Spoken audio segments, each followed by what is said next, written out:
di majelis yang penuh barokah ini, di mana majelis istighotsah, di mana majelis-majelis seperti inilah yang tempat yang dulu yang saya bilang tempat pences hati.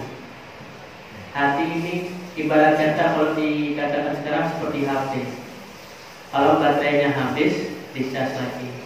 Bagaimana caranya ngecas hati ini? Ya seperti hadir majelis-majelis yang seperti ini. Majelis seperti inilah yang menghidupkan hati-hati kita. Karena apa? Di zaman akhir ini, di zaman yang sekarang ini yang kita tinggal sekarang ini, paling gampangnya orang matinya hati. Mudah-mudahan kita dilindungi oleh Allah supaya hati kita terus hidup, terus hadir di majelis-majelis seperti ini supaya apa? Supaya hidup hati kita. Yang minggu kemarin kita membahas apa itu ulama su. Ya, kita membahas apa itu ulama su. Dan Allah menggambarkannya dengan sejelek-jeleknya makhluk, yaitu seperti keledai dan seperti anjing. Itu adalah gambaran yang dikatakan oleh Allah untuk ulama-ulama su.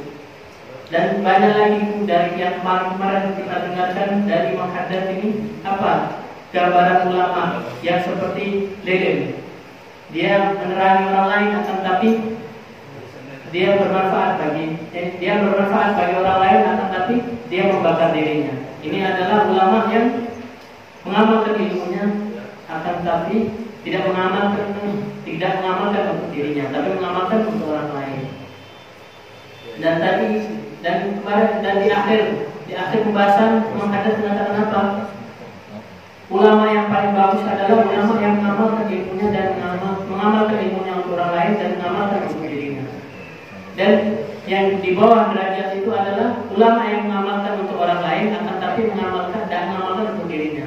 Dan orang yang paling jelek di dunia ini apa? Orang yang tidak mengamalkan ilmunya untuk dirinya ataupun untuk orang lain. Dan ini akan dibahas bagaimana apa itu ulama yang dihitung oleh Allah, ulama-ulama dari pewaris Nabi SAW. Dan pertama yaitu kita Fatihah, bacakan Fatihah kepada syekhul kita.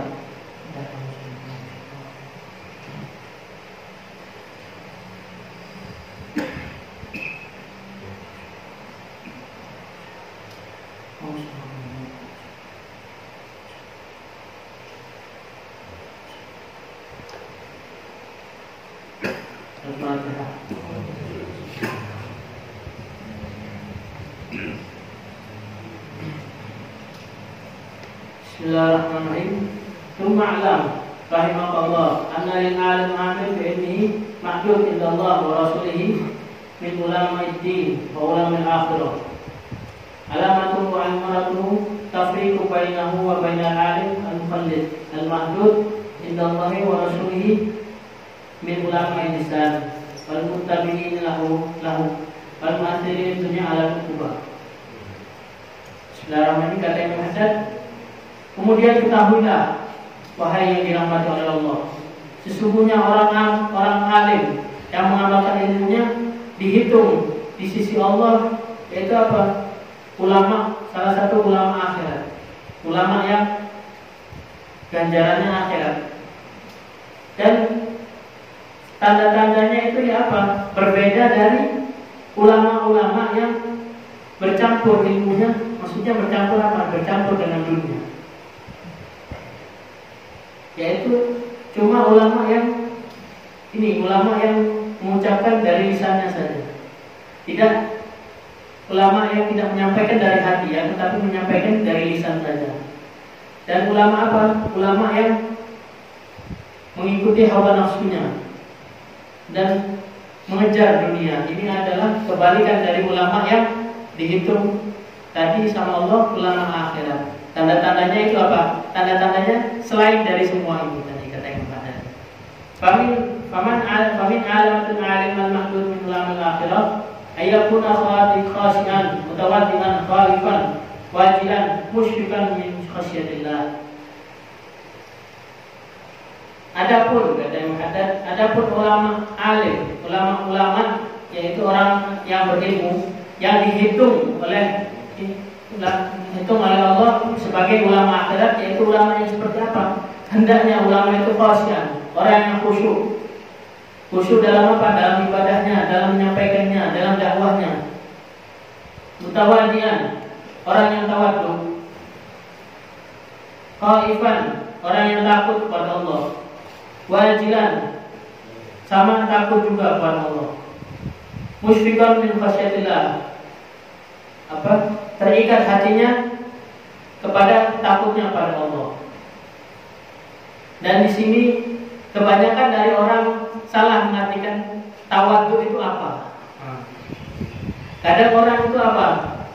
Tawadhunya itu pakai baju yang jelek, terus habis itu jalannya nunduk sampai ke lutut gitu.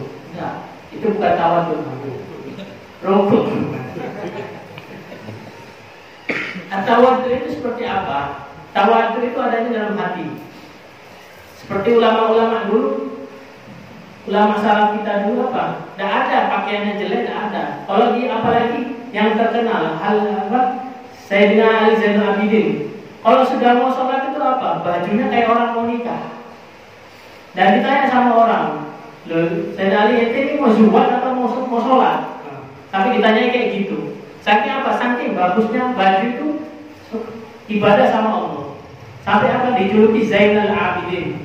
Orang-orang yang kalau beribadah dia berhias. Berhiasnya itu apa? Saking berhiasnya itu seperti orang kawin. Terus apalagi seperti diceritakan Sayyidina Umar waktu itu. Ada Sayyidina Umar ngelihat orang bajunya compang-camping, terus habis itu jalannya nunduk terus. Diteplek sama Sayyidina Umar. Ini mau ngapain? Kalau jalan kayak itu. Enggak, Sayyidina Umar anak pakai tawadhu. Bukan tawadhu kayak gini. Jangan baju jelek, compang-camping, disuruh pulang ganti baju. Itu bukan tawadhu seperti itu. Tawadhu itu apa? Di dalam hati. Kita itu tawadhu itu apa? Seperti tidak mau ini, tidak apa? Tawadhu itu tidak mau mendahului orang, tidak mau duluan apa? Tidak mau sekiranya yang tidak ngangkat nama kita, itu tawadhu. Dulu seperti contohnya di Surabaya ini yang kita ma'ruf Al-Habib Syekh bin Muhammad Al-Idrus, Allah yarham. Beliau itu kalau sudah hadir majelis, kalau beliau tetap itu duduknya di belakang. Padahal sampai tidak tahu beliau itu Habib Syekh, duduknya di belakang. Beliau sampai apa? Tidak mau ditarik ke depan, tidak mau. Nah ini salah satu contoh tawadhu. Bukan contoh tawadhu gimana? Yaitu apa? Beliau sadar diri, beliau duduk, beliau telat hadirnya, beliau sadar diri dan duduk di belakang. Nah ini salah satu contoh tawadhu ini seperti apa? Sadar diri. Padahal beliau kalau misalnya mau ke depan langsung bisa. Cuma apa? Karena beliau sadar diri, beliau di belakang. Dulu zamannya Habib Hasan Asy'ari, Habib Hasan bin Abdullah Asy'ari, Allah yarham. Beliau kalau ngisi majelis itu, ada orang tua mau masuk ke depan disuruh duduk ente. Karena apa? Disuruh sadar diri, disuruh tawadhu sama Habib Hasan Asy'ari.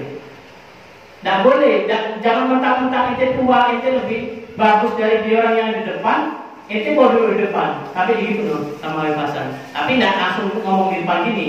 Tapi ya nanti ngomongnya nanti dinasehati setelah majelis itu. Di zaman Habib Hasan tidak ada yang berani langsung seruduk-seruduk itu, tidak ada. Bahkan ngomong CB yang alim-alim tidak ada. Zaman-zaman tadi itu. Itu apa? Menandakan disuruh diajari sama Habib Hasan itu suruh tawadhu. Dulu sadar diri. Tawadhu ini kebanyakan apa? Kebanyakannya itu dari sadar diri. Tawadhu, isinya tawadhu sendiri. Iya, merasa tidak ada yang lebih pantas dari orang. Di zaman ada ulama, yaitu salah cerita juga disuruh bawa sama abahnya, disuruh cari sama abahnya. Ya, anak itu coba. Ada salah. Habib Bakar Al-Idrus ngajari anaknya. Habib Abdullahnya ngajari Habib Bakar Al-Idrus. Ngajari apa? Cari orang paling jelek di dunia ini, katanya. Bawaan makhluk di dunia ini bawa ke sini, depannya abah. Diputer, dicelek, diputerin, apa? Mau akhirnya tuh ketemu siapa? Ketemu anjing. Ketemu anjing mau dibawa, ini anjing dia mikir lagi. Anjing ini kalau misalkan ditanya nanti sama Allah, dia kiamat siapa Tuhan apa? Jadi debu. Lah anak kalau misalkan berdosa masih masuk neraka. Berarti dari kesembilan semua anak cari ini berarti nggak dewi di Bible. Ini anaknya seorang wali gede, orang wali besar. Sampai ke rumahnya, mana yang tidak bawa? Ya ini anak sendiri, orang yang paling jelek. Ini salah satu tawadhu. Dia orang apa? Dia merasa dirinya paling jelek daripada orang. Tapi bukan kayak gitu ya, bukan pakai kembang cantik, nunduknya sampai lutut, bukan. Itu bukan tawadhu namanya. Kalau tawadhu sekarang bukan tawadhu, tapi tawadhu ketawa sambil duduk. Itu orang sekarang.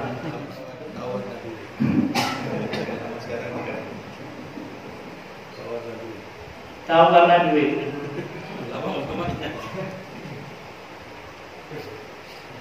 Zahidan fid dunya, ghaniyan bil yasir minha. Zuhud atas dunia. Maksudnya tidak bergantung kepada dunia. Ghaniyan bil yasir minha. Orangnya seadanya, bersyukur apa yang dikasih Allah, yang seadanya itu. Munfiqan lil fadl an hajat mimma fihi yadihi. Dan berinfak untuk yang afdol daripada hajatnya. Jadi dia berinfak kepada orang, tapi dia apa? Dapat punya hajat selain itu, tapi diinfakkan semuanya. Dia tidak mau, kan? Tapi dia apa? Gambarannya seperti apa? Ngambil harta sedikit yang sesuai hajatnya. Kalau misalnya tidak, dikasih ke orang. Itu salah satu orang yang dihitung, salah satu ulama yang dihitung apa? Ulama akhirat.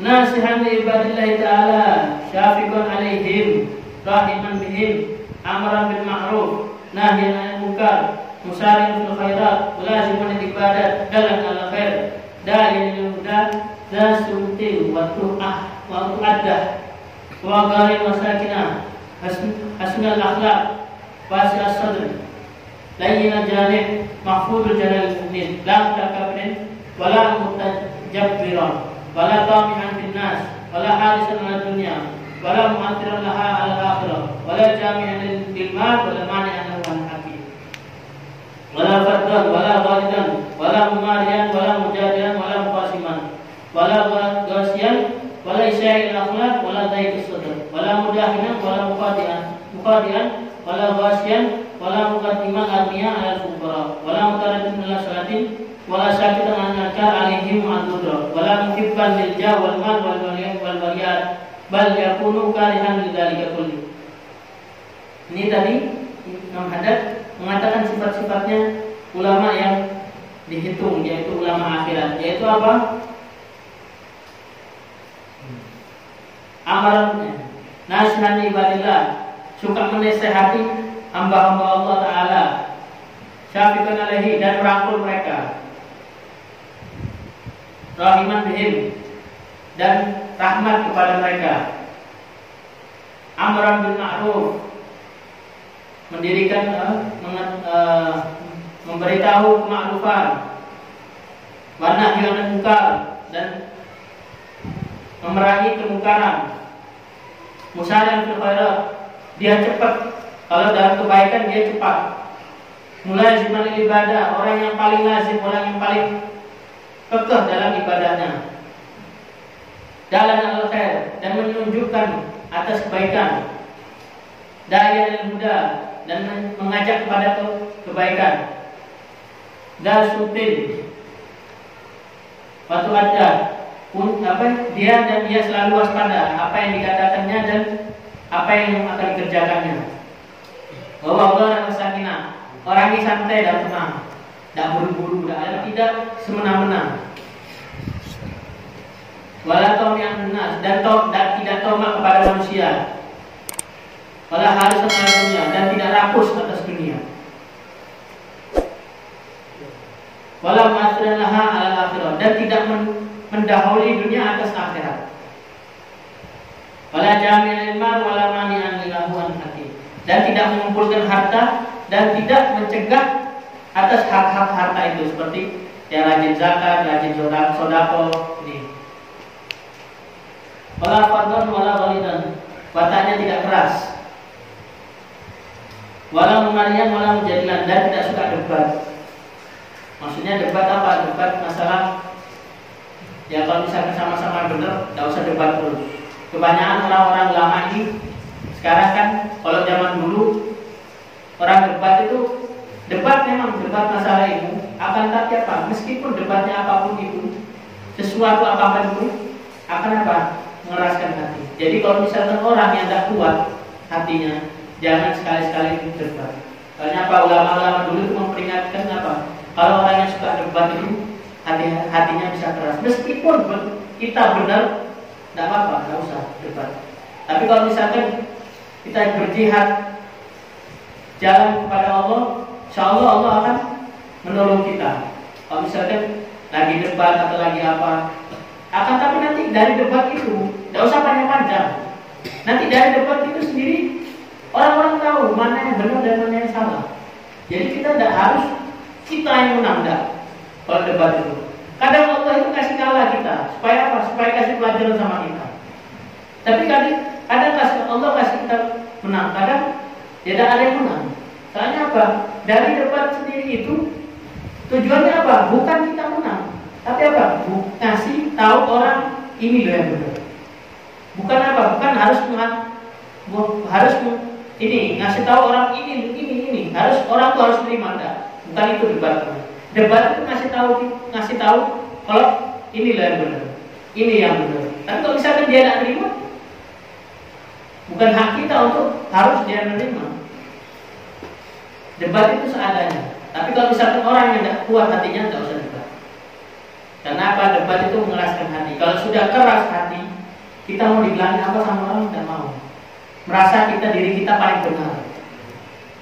Meskipun orang gede, orang kiai, habaib, kalau misalkan dia kadang apa? Kiai habaib ini ngerasa dirinya terus debat, hatinya sudah keras, kan merasa dia hebat, akhirnya merasa dia benar. Tidak harus kiai habaib, tidak harus. Kadang apa? Kadang orang biasa, kalau sudah merasa dia benar, tidak mau diomongin sama orang lain. Nah ini tanda-tandanya apa? Kerasnya hati. Makanya kata Sayyidina Ali apa? Undur mabal walatan undur mantul. Lihatlah apa yang dikatakannya, jangan melihat siapa yang berkata. Ini menandakan apa Sayyidina Ali? Kita harus menerima nasihatnya orang dari siapapun, meskipun orang itu jelek. Ini apa? Supaya terima nasihat ini supaya apa? Supaya hati kita lembut, supaya hati kita tidak keras. Karena kalau misalkan orang-orang yang keras, yang lembut hatinya itu apa? Adalah namanya qalbun salim, hatinya selamat. Jadi apa-apa terima. Tapi kan mesti tahu, apalagi orang sekarang tahu mana yang benar, mana yang salah. Ya, nasihat itu ambil yang benarnya aja, tidak usah yang salah-salah kita ambil.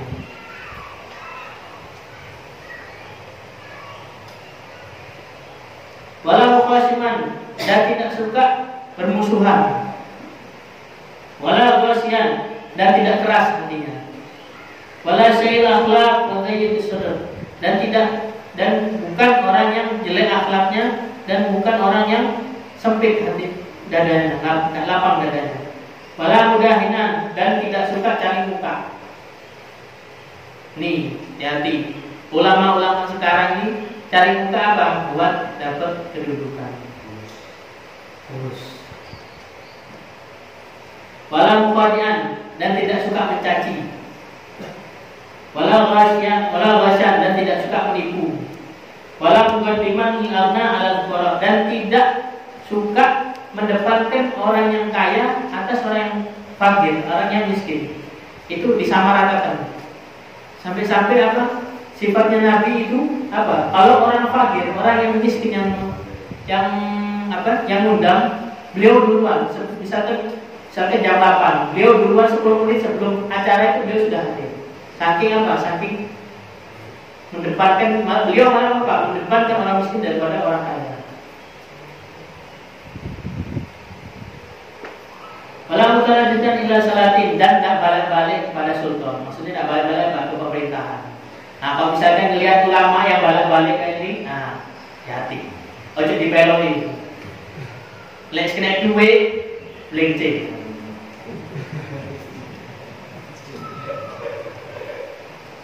Wala sakitan al-inkar alaihi ma'al-qudra, dan dia tidak diam atas kemungkaran yang dia mampu untuk merubah kemungkaran itu.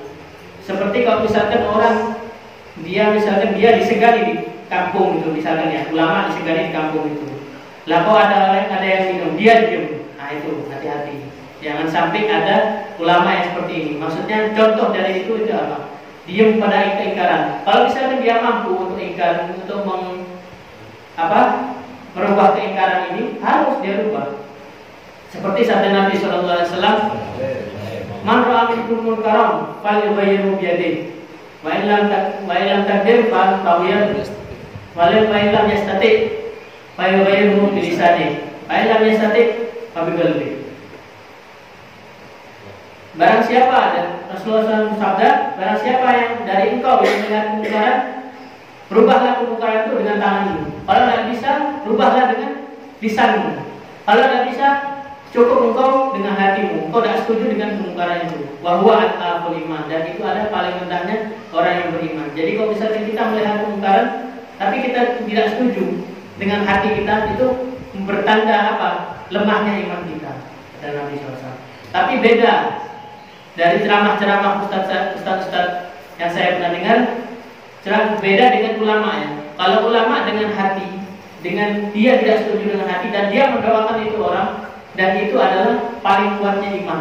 Kalau buat ulama-ulama, buat maksudnya yang orang alim yang sudah waliullah gitu.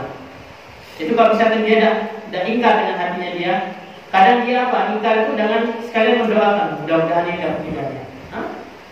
Kalau orang wali, siapa langsung doanya terwujud pada Allah, itu apa? Paling kuatnya imannya dia.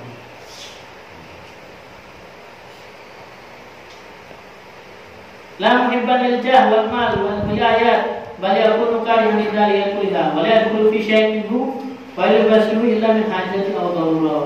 Dan tidak suka yang namanya apa? Kedudukan dan harta dan wilayah. Ini adalah apa? Salah satu bentuk ulama yang memang ulama akhirat apa? Dia tidak butuh yang namanya jah wal mal. Itu semua nanti didatangkan sama Allah. Dia cuma butuhnya sama Allah. Kalau orang-orang yang ulama-ulama yang membutuhkan mal atau jah, memang zaman sekarang kita harus membutuhkan harta. Akan tapi apa? Jangan harta itu masuk ke hati kita. Tapi apa? Harta itu cuma di tangan. Lek ya entek ya wis. Tapi ya sebenarnya lek usia Allah bayar listrik ini. Ya Allah ya, bingung. Jadi atur lah zaman sekarang. Tapi ya gitu. Yaitu. Tapi kalau ulama sudah mengharapkan harta, ya Allah, bukan mintanya bukan sama Allah, tapi mintanya sama pemerintahan. Minta apa supaya dipandang di sana, supaya apa dapat kedudukan di sana. Nah itu adalah ulama-ulama, salah satu ciri-ciri ulama su. Dan apa ulama akhirat itu benci kan semuanya itu, atas semuanya itu. La kullu fi syai'in minhu, dan tidak pernah masuk atasnya seperti itu, kecuali apa? Hajat atau darurat. Kalau misalkan ada dia misalkan hajat kepada pemerintahan atau DPR, seperti misalkan bikin KTP harus tanda tangan DPR, nah itu kan hajatnya dia. Nih Pak, saya minta tanda tangannya. Oh, itu hajatnya tuh, dengan hajatnya dia. Dan misalkan jah kedudukan. Kalau misalkan ini orang misalkan RT ini dan dipegang sama orang tidak benar bisa hancur gitu. Nah, ini beliau yang dipilih darurat. Tidak ada ini. Tapi beliau sendiri dalam hatinya tidak menginginkan kedudukan ini. Tapi apa? Karena tidak ada lagi. Jadi dia yang dinaikkan. Ini tidak apa. Ini ibarat kata apa? Darurat. Tidak ada lagi. Wabil jumlah ya kunu mutasifat bijamili ma yahuthu alaihi bilih wa yamuru bihi minal akhlaq al-mahmudah wal a'mal salihah mujadiban likulli ma yanhahu ilmi anhu minal akhlaq wal a'mal al-mahmudah. Dan kesimpulannya kata Imam Haddad, semua sifat tadi itu mensifatkan apa? Mensifatkan ilmu itu sendiri. Jadi sifat-sifat yang tadi itu apa? Yang ilmu itu sendiri mensifat. Kalau misalkan menjadi alim orang yang ulama itu adalah sifatnya ilmu itu harus ada di dia.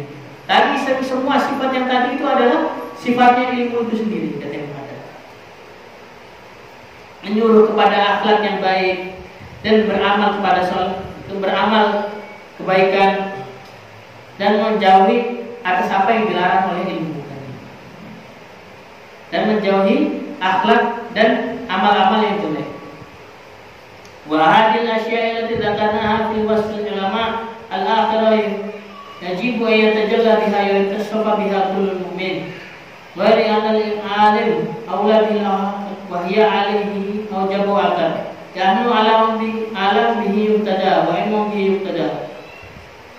Dan semua ini karena semua ini ana sebutkan, kata Imam Haddad, saya sebutkan kepada wasful ulama akhirat, sifat-sifat ulama akhirat, dan wajib untuk membahas dan mensifatkan di setiap orang mukmin. Jadi wajib untuk setiap orang mukmin membahas ini, mau menghasib dirinya sendiri, mengkoreksi dirinya sendiri, mengintrospeksi diri sendiri, dan mensifatkan sifat yang semua ini tadi wajib untuk setiap orang mukmin.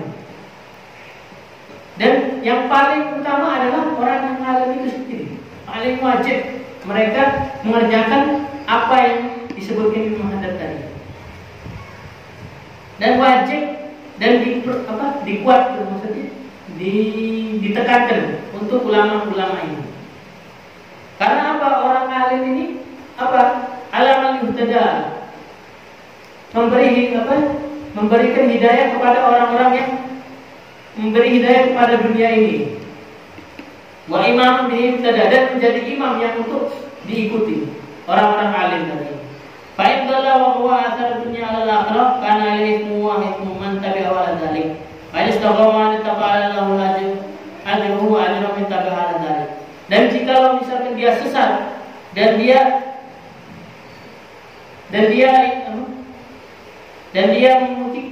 mengikuti hawa nafsunya dan dunia, maka dia mendapatkan dosa, dan dia mendapatkan dosa yang pengikutnya dia itu, dan dia sendiri dapat dosa dari pengikutnya dia itu. Jadi dosanya double, dosanya dosa jariah.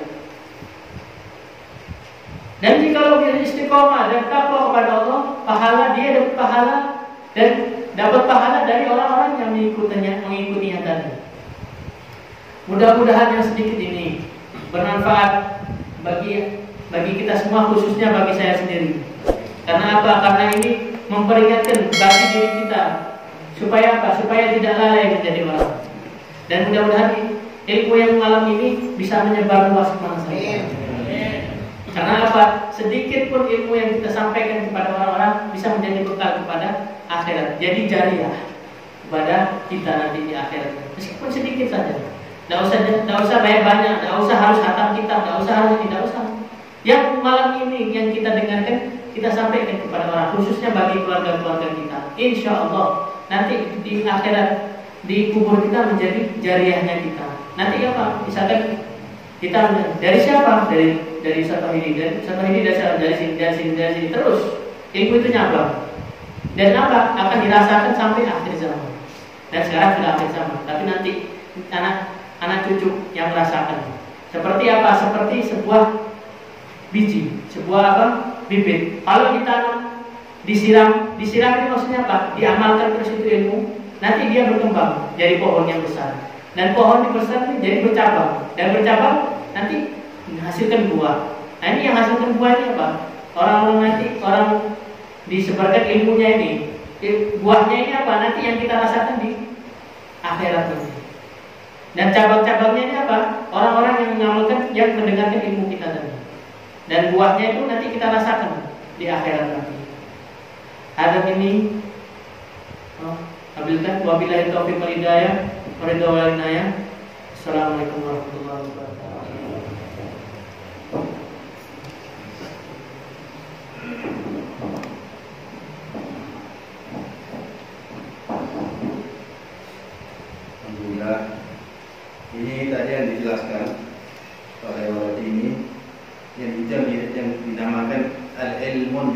muta'abbid, ya, ilmu yang bermanfaat, itu yang sehingga ketika sudah diajarkan kepada orang-orang amalkan, dia dapat pahala seperti ini, ya. Kita misalkan dapat pahala. Kemudian yang guru kita yang ngajari kita itu dapat pahala dari kita juga, dari orang yang diajari kita. Terus ke bawah, terus sampai ke atas. Nah, bisa kita bayangkan berapa banyak fadilah atau pahala yang didapatkan oleh Rasulullah. Yang dari beliau semua itu, ya, kita sampai jadi begini, kita semua. Jadi andai kata dibilang ada fitnah daripada orang-orang yang orientalis, ya, mengatakan apalagi dari yang golongan non muslim, ya, muslim yang yang mengatakan, apalagi ada juga yang muslim juga, seperti kalau misalnya Kristen ada Kristen Protestan, Muslim ada Muslim Protestan juga. Yang bagian mengatakan Rasulullah itu sama dengan manusia biasa dan membutuhkan doa seperti sholawat itu seakan-akan doa kepada beliau. Yang bukan, tak perlu. Kalau dengan ini aja sudah tak perlu sholawat. Apalagi sudah ada innallaha wa malaikatahu yusholluna. Nabi sama Allah dan malaikatnya sholawat, tak perlu sholawat kita orang, ya. Cuma syaratnya jadi manusia beriman, ya ayyuhalladzina amanu. Kalau kamu beriman, shollu, sholawat. Nah, terus kemudian anak dengar ini tadi masalah ulama tadi yang masalah balik ke sultan ini, tapi teringat satu kisah, mungkin anak pernah kisahkan juga, anak ceritakan lagi. Aib Almi bin Muhammad bin Bahar Haddad Syekh Bogor, itu murid daripada dua orang yang arifillah dan ulama yang butuh, Aib Abdullah bin Muhsin al-Atas dan Aib Muhammad bin Idrus Al-Harshi. Dua orang ini ilmunya bisa diwariskan kepada Aib Almi bin Muhammad bin Bahar Haddad. Aib Almi ini turunan daripada Aib Haddad bin Sulaiman, daripada anaknya yang bernama Almi, ya. Jadi Aib Almi bin Muhammad bin Bahar Haddad itu hidup di zamannya Soekarno dulu, ya. Waktu zaman Soekarno jadi presiden. Ketika itu kan Soekarno suka ke Istana Bogor, ya. Jadi Soekarno pernah satu kali ada masalah yang berat, dan dia dengar Aib Almi ini orangnya masyhur, ma'ruf, kabul doanya, ya, yang paling berdoa langsung betul. Dipanggil ke Istana Bogor, kan dia dekat Bogor, dijemput sama mobilnya presiden. Mobil presiden yang dulu Impala yang panjang, ya, yang bawa Impala yang cc-nya 6.000 cc. Itu jemput Evan kasih, tidak berat, tapi dia karena ini paksaan daripada negara, ya. Dulu ya, dari zaman dulu maksud, tapi anak saya ini suka maksud dulu. Jadi maksud harus ikut. Kalau tidak ikut saya kena masalah dengan masalah negara, ya. Udah ikut, dia terpaksa ikut ke istana negara dengan tidak suka, ya. Dan kalau Habib Almi ini yang sebutkan seperti sama dengan seperti Sayyidina Ali Al-Habib. Kalau orang mau kan Habib Almi ini ngimami masjid Jami di Bogor. Kalau dia pergi masjid mau ngimami, itu dikira Habib Almi ini mau kawin. Dia dengan pakaian, dengan jasnya, dengan pakai wangi-wangi. Itu wanginya itu 10 meter sudah kecium wanginya. Ya. Kalau katanya orang muda sudah terlalu, sudah kedengeran, ya. Kan ngeding itu kan ngeding kedengeran. Jadi baunya seperti kedengeran bau. Dari tajamnya bau ini, ya. Jadi gitu, ya. Akhirnya tapi ke tempatnya si presiden ini, Presiden Soekarno ini cuma pakai baju KUO biasa ini, baju tawa yang lusuh, ya. Sarungnya pun mungkin sarung yang paling tidur, mungkin di sana. Dengan sederhana, katanya Soekarno ini betul orang ini. Katanya bisa doakan, modelnya begini. Karena Soekarno ini kan cuma dengar tau, dia kan cuma dengar ada orang. Jadi orang ini tidak terlalu meyakini orang yang kayak ini, bukan orang yang meyakini orang yang saya punya mampu seperti ini. Jadi dia cuma dengar dinasihati, suruh kita doa sama sudah.